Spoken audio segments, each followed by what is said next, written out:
당신은 반려동물과 살고 있습니까? 반려동물 인구 1000만 명 시대. 삶의 동반자처럼 사람과 함께 생활하는 반려동물이 늘어나면서 의료사고 또한 증가하고 있는데요. 과연 반려동물 의료사고 피해와 분쟁을 줄이는 방법은 없는 것일까? 제가 지금 나와 있는 곳은 인천의 한 개공원입니다. 정말 다양한 종류의 많은 개들이 이곳에서 자유롭게 뛰어놀고 있는데요. 그런데 이렇게 예쁘고 소중한 반려동물이 의료사고를 당한다면 어떻게 할까요? 오늘은 나날이 늘고 있는 반려동물 의료사고에 대해서 이야기 나눠보고 그에 따른 수의사법 일부 법률 개정안에 대해 살펴보도록 하겠습니다. 반려동물 의료사고 피해, 이대로 괜찮은 걸까요? 반려동물, 사람이 정서적으로 의지하기 위해 집에서 기르는 동물을 말하는데요. 반려동물을 키우는 사람들이 늘면서 반려동물에 대한 인식도 변하고 펫코노미를 일컫는 연관 산업도 2020년에는 6조 원 규모로 커질 것이라는 전망도 나오고 있습니다. 반려견이 자연 속에서 마음껏 뛰어놀고 산책과 목욕 등의 서비스를 받는 반려견 유치원과 도심 속 공원에 반려동물만을 위한 놀이터까지 생겨났습니다. 그러나 반려동물과 관련한 여러 가지 사회 문제 또한 늘고 있는 현실. 동물병원의 잘못된 의료 행위나 의료 사고가 대표적인 문제라 할 수 있는데요. 한국소비자원의 통계에 따르면 2011년부터 2015년까지 동물병원 관련 상담 건수는 매해 300건이 넘지만 구제가 접수되는 경우는 매해 10건 미만에 불과합니다. 되게 속상하고 진짜 화날 것 같아요. 근데 새끼잖아요. 근데 그 새끼가 정말 아파서 가서 좀 나을 거라고 생각하고 갔는데 더 아파서 왔다. 굉장히 마음이 아플 것 같아요. 강아지들에 대한 법이 좀 그런 거에 대해서 좀 규율이 더 정해졌으면 좋겠어요. 왜냐면 사람도 치료받고 나서 의료 과실이 있으면 어떤 법이라는 게 있는데 아직 애기들은 그런 게 좀 많이 없는 것 같아서 좀 그런 게 정식적으로 좀 있었으면 좋을 것 같아요. 법률이 있다고 하면 그런 법률을 잘 저희가 일반적인 사람이 충분히 편하게 쉽게 언제 어디서 다 편하게 열람할 수 있는 그런 자체가 시스템이 있어야 된다고 생각해요. 과연 반려동물 의료사고 피해는 얼마나 많이 일어나고 있는 것일까? 피해 제보를 받고 있다는 반려동물 전문 언론사를 찾았습니다. 선진화된 반려동물 문화 산업을 우리의 1000만 반려인들과 함께 이끌어가자는 취지로 반려동물 전문 언론사를 창간하게 됐습니다. 그런데 사건 사고를 접하면서 동물병원에서 의료사고로 우리의 자식 같은 반려동물들이 세상을 많이 떠난다는 사실을 알게 됐습니다. 처음에 우연치 않게 기사화를 했다가 이게 심각한 사회 문제다 싶어서 본격적으로 제보를 받고 기사하기 시작했습니다. 이곳에서는 반려동물 의료사고뿐만 아니라 사료, 간식, 용품 등으로 인한 피해 사례도 함께 제보를 받고 있는데요. 2년 전에는 한 달에 한두 건이던 제보가 최근에는 수십 건으로 늘었다고 합니다. 의료사고 관련 제보는 꾸준히 들어오고 있는데요. 기사 못 시킨 제보가 더 많을 정도입니다. 왜냐하면 의료사고 기사의 경우에는 최소 한두 달 정도의 정보 수집 및 준비 기간이 필요한데요. 인력 상황이나 물리적 한계로 인해서 모두 소화하지 못해 저희로서도 안타까운 심정입니다. 의료사고로 자신의 고양이가 장애를 갖게 됐다며 동물병원을 상대로 의료 소송을 진행했던 조진영 씨. 네, 들어오세요. 고양이가 모두 몇 마리 정도 있나요? 지금 13마리고요. 제가 키운 아이는 그리고 구조에서 지금 잠깐 데리고 있는 아이가 2마리 있어요. 그러니까 다 합치면 15마리요. 안녕. 안녕. 안녕. 길 위에 버려지거나 길에서 태어난 고양이들. 특히 치료가 시급해 보이는 고양이를 보면 그냥 지나칠 수가 없다고 하는데요. 그렇게 하나둘 사랑으로 끌어안다 보니 어느새 식구가 이렇게나 늘었습니다. 그 키우시는 고양이 중에 네. 의료 사고를 당한 아이가 있다고 해서 왔거든요. 어떤 노랭이요. 아이인가요? 네, 저기 있어요. 이 아이예요? 네. 안녕, 노랭이. 노랭이는 2년 전 구강 종양을 진단받고 3번의 수술을 받았습니다. 그 결과 혀가 저렇게 나와 있어요. 턱이 없으니까 여기.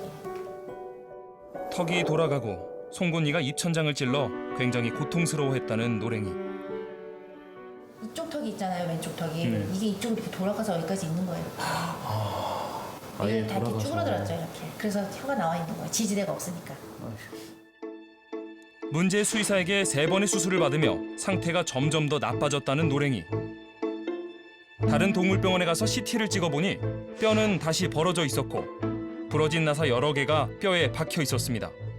아무래도 제가 오랫동안 다녔고 그리고 친분이 있는 사람이니까 저한테 노랭이에 대해서 끝까지 책임을 져주겠다고 했어요. 처음에는. 네. 그래서 제가 그 녹취록도 가지고 있고 그래서 믿었죠. 그러니까 끝까지 책임져 준다고 그래서 그래도 일말의 양심은 있기 때문에 이 정도의 도의적인 책임을 지는구나라고 생각해서 믿었어요. 그냥. 네. 그래서 뭐 다른 전문병원 가서 검사도 받고 그랬던 건데 어느 날 갑자기 말을 바꾸는 거예요.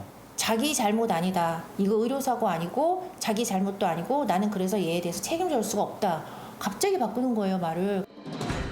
결국 의료 소송까지 가게 되었고 긴 싸움 끝에 재판부는 조진형 씨의 손을 들어주었습니다. 하지만 무엇보다 제일 힘들었던 건 의료 과실을 입증하기 위해 자료를 모으는 일이었습니다. 이게 말도 안 되는 게 보호자들은 그냥 일반인이고 의료 지식이라든가 이런 게 아무것도 없잖아요. 네. 그럼에도 불구하고 이거를 병원 측에 무슨 자료를 요구한다거나 그래도 병원 측에서 자료를 주라는 법도 없고 예를 들어서 진료 기록부를 저희가 요청을 하면 네. 이게 지금 법적으로는 반드시 줘야 할 의무가 있는 게 아니기 때문에 병원에서는 당연히 안 줘요. 자기네들한테 불리한 그런 기록이기 때문에. 실제 한 반려동물 카페에는 진로 기록부에 대한 문의와 발급을 거절당했다는 글이 심심치 않게 올라오고 있었는데요. 의료사고 입증에 중요한 진료부 발급. 그런데 왜 어려운 것일까요? 기본적으로 사람 같은 경우에도 의료사고는 굉장히 전문적인 분야이고 그로 인한 손해배상을 받으려고 하는 쪽에서 고의나 과실, 위법성, 인과관계까지 전부 입증을 해야 되는 상황이기 때문에 정보가 피고 쪽, 즉 의료기관 쪽에 편중되어 있는 상황에서는 그 입증이 굉장히 어려운 상황입니다. 심지어 동물 같은 경우에는 기본적으로 동물의 어떤 본인의 경험에 대한 진술이 불가능하다는 부분도 있고 수의사법에서 진료부 같은 어떤 보호자의 입증 자료를 확보하기 위한 제도가 마련되어 있지 않기 때문에 더 입증이 어려운 상황입니다. 반려동물도 내 가족이기에 포기할 수 없었다는 조진영 씨. 힘겨운 싸움을 시작하는 이들에게 꼭 해주고 싶은 말이 있다고 합니다.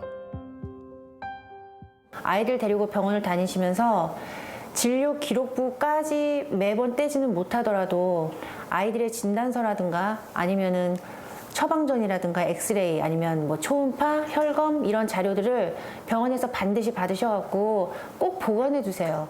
날짜별로 다 기록을 해두시고 그리고 그 변화 과정이라든가 이런 것들 따로따로 기록을 해두시면 나중에 만에 하나 생길 수도 있는 이런 의료사고라든가 아니면 병원과의 뭐 분쟁, 소송 이런 거에 있어서 굉장히 큰 자료를 쓸 수 있거든요. 반려동물 의료사고를 입증하고 예방하는 데 도움이 되고자 최도자 의원은 수의사법 일부 개정 법률안을 대표 발의하였습니다. 동물과 달리 사람의 경우 환자의 치료 경과를 비롯해 자세한 진로 기록인 진로부를 작성하고 보관하도록 하고 있습니다. 그리고 또한 환자가 요청하면 병원은 의무적으로 발급해야 합니다. 이것은 동물병원에서도 꼭 필요한 제도입니다. 그래서 제가 제도 개선을 위해 수의사법 일부 개정안을 발의했습니다. 주요 내용은 수의사가 진료나 검안하면 그 수 의료행위를 진료부로 작성하고 보관하도록 했습니다. 또한 수의사는 진료부 발급을 정당한 사유 없이 거부할 수 없도록 했습니다. 이에 대한 대한수의사회의 입장도 들어봤는데요. 진료부 발급이 의무화되면 동물 약품 오남용 등의 문제점이 발생할 수 있으며 사람 의료와 같이 의료 용어, 치료 방법 및 기록 방법 표준화 등이 필수적으로 선결될 필요가 있다고 입장을 밝혔습니다. 우리나라는 현행법상 동물을 물건으로 취급하고 있기 때문에 의료 사고가 발생해도 소송을 제기하기가 어렵다고 합니다. 하지만 해외에서는 오래전부터 동물의 법적 권리를 인정하고 있는데요. 우리나라도 반려동물 의료 사고로부터 동물의 권리를 보호하기 위한 법적 장치가 마련돼서 국민과 반려동물 모두가 더욱더 행복해지기를 바랍니다. 물건이 아닌 생명이기에 더욱 소중한 반려동물. 이제는 아파서 피해보는 일이 없도록 우리가 더욱더 관심을 기울일 때입니다.